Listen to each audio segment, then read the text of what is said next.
और इस बीच श्वेता, बड़ी खबर आ रही है, जरा वो दर्शकों तक हम पहुंचा दें। गजवा हिंद साजिश में बड़ा खुलासा हुआ है। ताहिर का कबूलनामा सामने आया है।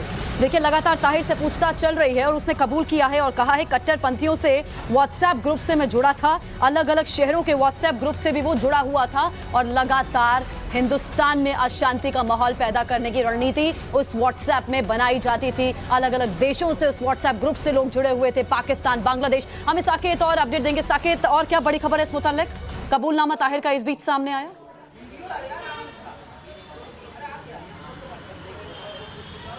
देखिए, ताहिर को जो एटीएस है, बिहार पुलिस है, इन लोगों ने रिमांड पर लिया था कोर्ट में। 48 घंटे की रिमांड मिली थी और उसी के सिलसिले में ताहिर से अब लगातार पूछताछ चल रही है। आज भी ताहिर से पूछताछ हो रही है। तो इस पूछताछ में जो खुलासे हुए हैं वो चौंकाने वाले हैं, क्योंकि जिस तरह से गजवाए हिंद का व्हाट्सएप ग्रुप ताहिर के मोबाइल से मिला था और इसमें पाकिस्तान, बांग्लादेश के लोग जुड़े हुए थे, उसके बाद पुलिस के कान खड़े हुए थे और पुलिस ने इस पूरे मामले को की जांच की है। और जो पूछताछ में ताहिर खुद इस बात को कबूल रहा है, जो हमारे सोर्सेज बता रहे हैं कि वो कई ऐसे जो व्हाट्सएप ग्रुप थे जो जिसमें देश विरोधी गतिविधि हो रही थी, देश विरोधी बातें वहाँ पर चल रही थी उस व्हाट्सएप ग्रुप में, उसमें वो पिछले कई सालों से जुड़ा हुआ था। कई ऐसे व्हाट्सएप ग्रुप थे जिसमें वो जुड़ा हुआ था और इसमें दूसरे देशों के भी लोग जुड़े थे। और इस तरह से और भी सोशल मीडिया पर, चाहे वो फेसबुक के जरिए हो, इंस्टाग्राम के जरिए हो, इस तरह की जो गतिविधि चल रही थी उसमें उसकी भूमिका अहम रह रही थी। ये बात